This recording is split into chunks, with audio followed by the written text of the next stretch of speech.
一房のぶどう、有島武雄。1、僕は小さい時に絵を描くことが好きでした。僕の通っていた学校は横浜の山の手というところにありましたが、そこいらは西洋人ばかり住んでいる町で、僕の学校も教師は西洋人ばかりでした。そしてその学校の行き帰りには、いつでもホテルや西洋人の会社などが並んでいる海岸の通りを通るのでした。通りの海沿いに立ってみると、真っ青な海の上に軍艦だの商船だのがいっぱい並んでいて、煙突から煙の出ているのや、帆柱から帆柱へ万国旗をかけ渡したのやがあって、目が痛いように綺麗でした。僕はよく岸に立ってその景色を見渡して、家に帰ると覚えているだけをできるだけ美しく絵に描いてみようとしました。けれども、あの透き通るような海の藍色と、白い誉前線などの水際近くに塗ってある陽光色とは、僕の持っている絵の具ではどうしてもうまく出せませんでした。いくら描いても描いても、本当の景色で見るような色には描けませんでした。ふと僕は、学校の友達の持っている西洋絵の具を思い出しました。その友達はやはり西洋人で、しかも僕より2つくらい年が上でしたから、背は見上げるように大きい子でした。ジムというその子の持っている絵の具は舶来の上等のもので、軽い木の箱の中に12色の絵の具が小さな墨のように四角な形に固められて2列に並んでいました。どの色も美しかったが、とりわけて藍と陽光とはびっくりするほど美しいものでした。ジムは僕より背が高いくせに絵はずっと下手でした。それでもその絵の具を塗ると下手な絵さえがなんだか見違えるように美しく見えるのです。僕はいつでもそれを羨ましいと思っていました。あんな絵の具さえあれば僕だって海の景色を本当に海に見えるように描いてみせるのになぁと、自分の悪い絵の具を恨みながら考えました。そうしたらその日からジムの絵の具が欲しくってたまらなくなりました。けれども僕はなんだか臆病になってパパにもママにも買ってくださいと願う気になれないので、毎日その絵の具のことを心の中で思い続けるばかりで、幾日か日が経ちました。今ではいつの頃だったか覚えてはいませんが、秋だったのでしょう。ぶどうの実が熟していたのですから。天気は冬が来る前の秋によくあるように、空の奥の奥まで見透かされそうに晴れ渡った日でした。僕たちは先生と一緒に弁当を食べましたが、その楽しみな弁当の最中でも、僕の心はなんだか落ち着かないで、その日の空とは裏腹に暗かったのです。僕は自分一人で考え込んでいました。誰かが気がついてみたら、顔もきっと青かったかもしれません。僕はジムの絵の具が欲しくってたまらなくなってしまったのです。胸が痛むほど欲しくなってしまったのです。ジムは僕の胸の中で考えていることを知っているに違いないと思って、そっとその顔を見ると、ジムは何にも知らないように面白そうに笑ったりして、脇に座っている生徒と話をしているのです。でも、その笑っているのが僕のことを知っていて笑っているようにも思えるし、何か話をしているのが、今に見ろ、あの日本人が僕の絵の具を取るに違いないからと言っているようにも思えるのです。僕は嫌な気持ちになりました。けれどもジムが僕を疑っているように見えれば見えるほど、僕はその絵の具が欲しくてならなくなるのです。2、僕は可愛い顔はしていたかもしれないが、体も心も弱い子でした。その上臆病者で言いたいことも言わずに済ますようなたちでした。だからあんまり人からは可愛がられなかったし、友達もない方でした。昼ご飯が済むと他の子供たちは活発に運動場に出て走り回って遊び始めましたが、僕だけはなおさらその日は変に心が沈んで、一人だけ教場に入っていました。外が明るいだけに、教場の中は暗くなって、僕の心の中のようでした。自分の席に座っていながら、僕の目は時々ジムのテーブルの方に走りました。ナイフでいろいろないたずら書きが彫り付けてあって、手垢で真っ黒になっているあの蓋を上げると、その中に本や雑記帳や石板と一緒になって、飴のような木の色の絵の具箱があるんだ。そしてその箱の中には、小さい墨のような形をした藍や陽光の絵の具が。僕は顔が赤くなったような気がして、思わずそっぽを向いてしまうのです。けれどもすぐまた横目でジムのテーブルの方を見ないではいられませんでした。胸のところがドキドキとして苦しいほどでした。じっと座っていながら、夢で鬼にでも追いかけられた時のように気ばかりせかせかしていました。教場に入る鐘がカンカンとなりました。僕は思わずぎょっとして立ち上がりました。生徒たちが大きな声で笑ったり怒鳴ったりしながら、洗面所の方に手を洗いに出かけていくのが窓から見えました。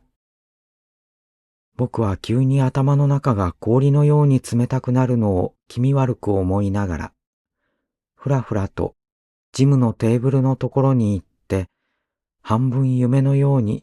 そこの蓋を上げてみました。そこには僕が考えていた通り、雑記帳や鉛筆箱と混じって見覚えのある絵の具箱がしまってありました。何のためだか知らないが、僕はあっちこっちを見回してから誰も見ていないなと思うと、手早くその箱の蓋を開けて、藍と陽光との二色を取り上げるが早いか、ポッケットの中に押し込みました。そして急いでいつも整列して先生を待っているところに走って行きました。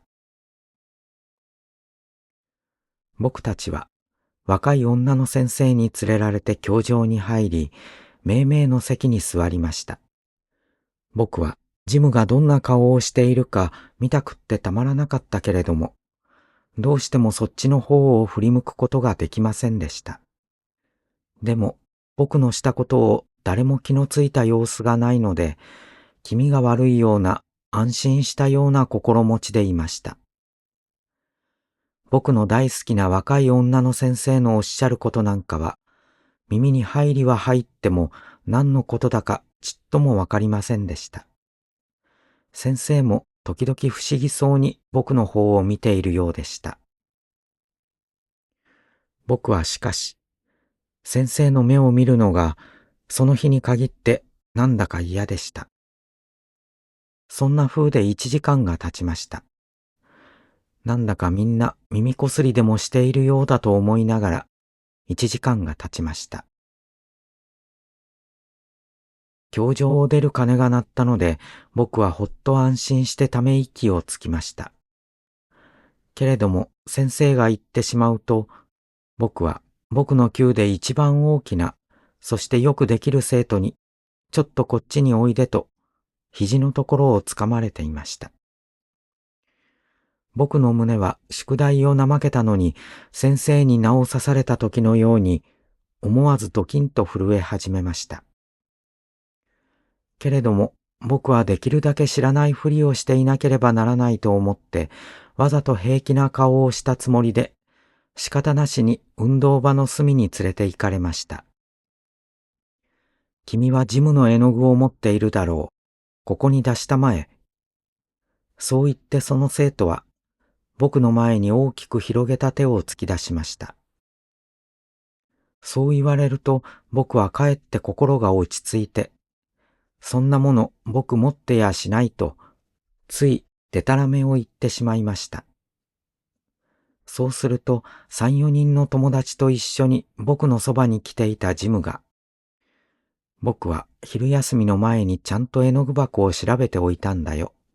一つもなくなってはいなかったんだよ。そして昼休みが済んだら2つなくなっていたんだよ。そして休みの時間に教場にいたのは君だけじゃないか。と、少し言葉を震わしながら言い返しました。僕はもうダメだと思うと急に頭の中に血が流れ込んできて顔が真っ赤になったようでした。すると誰だったかそこに立っていた一人がいきなり僕のポッケットに手を差し込もうとしました。僕は一生懸命にそうはさせまいとしましたけれども、多勢に無勢でとても叶いません。僕のポッケットの中からは、みるみるマーブル玉、今のビー玉のことです。いや、鉛のめんこなどと一緒に、2つの絵の具の塊がつかみ出されてしまいました。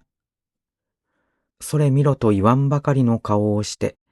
子供たちは憎らしそうに僕の顔を睨みつけました。僕の体は一人でにブルブル震えて、目の前が真っ暗になるようでした。いいお天気なのに、みんな休み時間を面白そうに遊び回っているのに、僕だけは本当に心からしおれてしまいました。あんなことをなぜしてしまったんだろう。取り返しのつかないことになってしまった。もう僕はダメだ。そんなに思うと弱虫だった僕は寂しく悲しくなってきて、しくしくと泣き出してしまいました。泣いて脅かしたってダメだよ、と、よくできる大きな子が馬鹿にするような憎み切ったような声で言って、動くまいとする僕をみんなで寄ってたかって2階に引っ張って行こうとしました。僕はできるだけ行くまいとしたけれども、とうとう力任せに引きずられて、はしご段を登らせられてしまいました。そこに僕の好きな受け持ちの先生の部屋があるのです。やがてその部屋の戸をジムがノックしました。ノックするとは、入ってもいいかと戸を叩くことなのです。中からは優しく、お入りという先生の声が聞こえました。僕はその部屋に入るときほど嫌だと思ったことはまたとありません。何か書き物をしていた先生は、どやどやと入ってきた僕たちを見ると少し驚いたようでした。が、女のくせに男のように首のところでぶつりと切った髪の毛を右の手で撫で上げながら、いつもの通りの優しい顔をこちらに向けて、ちょっと首をかしげただけで何の御用という風をしなさいました。そうするとよくできる大きな子が前に出て、僕がジムの絵の具を取ったことを詳しく先生に言いつけました。先生は少し曇った顔つきをして、真面目にみんなの顔や半分泣きかかっている僕の顔を見比べていなさいましたが、僕にそれは本当ですかと聞かれました。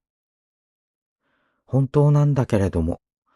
僕がそんな嫌なやつだということをどうしても僕の好きな先生に知られるのが辛かったのです。だから僕は答える代わりに本当に泣き出してしまいました。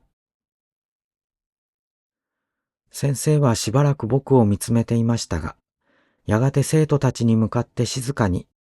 もう行ってもようございますと言って、みんなを返してしまわれました。生徒たちは少し物足らなそうにどやどやと下に降りていってしまいました。先生は少しの間何とも言わずに、僕の方も向かずに自分の手の爪を見つめていましたが、やがて静かに立ってきて、僕の肩のところを抱きすくめるようにして、絵の具はもう返しましたかと小さな声でおっしゃいました。僕は返したことをしっかり先生に知ってもらいたいので、深々とうなずいてみせました。あなたは自分のしたことを嫌なことだったと思っていますか？もう一度そう先生が静かにおっしゃった時には、僕はもうたまりませんでした。ブルブルと震えて仕方がない唇を噛みしめても噛みしめても泣き声が出て、目からは涙がむやみに流れてくるのです。もう先生に抱かれたまま死んでしまいたいような心持ちになってしまいました。あなたはもう泣くんじゃない。よくわかったらそれでいいから泣くのをやめましょう。ね。次の時間には教場に出ないでもよろしいから、私のこのお部屋にいらっしゃい。静かにしてここにいらっしゃい。私が教場から帰るまでここにいらっしゃいよ。いい？とおっしゃりながら、僕を長椅子に座らせて、その時また勉強の鐘が鳴ったので、机の上の書き物を取り上げて、僕の方を見ていられましたが、2階の窓まで高く這い上がったぶどうづるから、一房の西洋ぶどうをもぎって、しくしくと泣き続けていた僕の膝の上にそれを置いて、静かに部屋を出て行きなさいました。3、一時、ガヤガヤとやかましかった生徒たちは、みんな教場に入って、急にしんとするほど、あたりが静かになりました。僕は寂しくってしようがないほど悲しくなりました。あのくらい好きな先生を苦しめたかと思うと、僕は本当に悪いことをしてしまったと思いました。ぶどうなどはとても食べる気になれないで、いつまでも泣いていました。ふと僕は、肩を軽く揺すぶられて目を覚ましました。僕は先生の部屋でいつの間にか泣き寝入りをしていたと見えます。少し痩せて背の高い先生は笑顔を見せて僕を見下ろしていられました。僕は眠ったために気分が良くなって、今まであったことは忘れてしまって、少し恥ずかしそうに笑い返しながら、慌てて膝の上から滑り落ちそうになっていたぶどうの房をつまみ上げましたが、すぐ悲しいことを思い出して、笑いも何も引っ込んでしまいました。そんなに悲しい顔をしないでもよろしい。もうみんなは帰ってしまいましたから、あなたはお帰りなさい。そして、明日はどんなことがあっても学校に来なければいけませんよ。あなたの顔を見ないと、私は悲しく思いますよ。きっとですよ。そう言って先生は僕のカバンの中にそっとぶどうの房を入れてくださいました。僕はいつものように海岸通りを海を眺めたり船を眺めたりしながらつまらなく家に帰りました。そしてぶどうをおいしく食べてしまいました。けれども次の日が来ると僕はなかなか学校に行く気にはなれませんでした。お腹が痛くなればいいと思ったり、頭痛がすればいいと思ったりしたけれども、その日に限って虫歯一本痛みもしないのです。仕方なしにいやいやながら家は出ましたが、ぶらぶらと考えながら歩きました。どうしても学校の門を入ることはできないように思われたのです。けれども、先生の別れの時の言葉を思い出すと、僕は先生の顔だけは何と言っても見たくて仕方がありませんでした。僕が行かなかったら、先生はきっと悲しく思われるに違いない。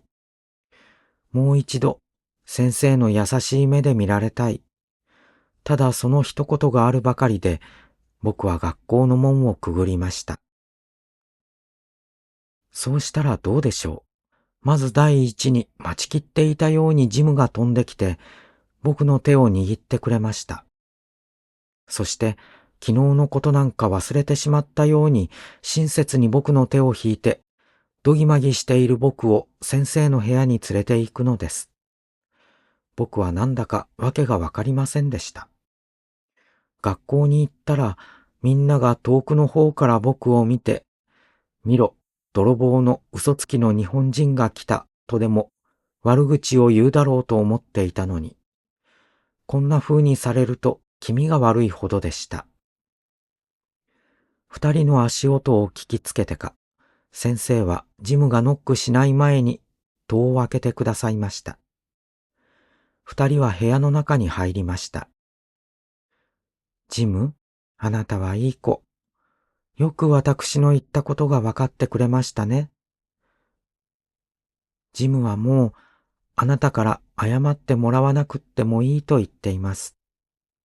二人は今からいいお友達になればそれでいいんです。二人とも上手に握手をなさい。と、先生はニコニコしながら僕たちを向かい合わせました。僕はでもあんまり勝手すぎるようでもじもじしていますと、ジムはいそいそとぶら下げている僕の手を引っ張り出して固く握ってくれました。僕はもう何と言ってこの嬉しさを表せばいいのかわからないで、ただ恥ずかしく笑うほかありませんでした。ジムも気持ちよさそうに笑顔をしていました。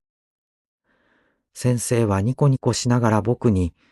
昨日のぶどうは美味しかったのと問われました。僕は顔を真っ赤にして、ええと白状するより仕方がありませんでした。そんならまたあげましょうね。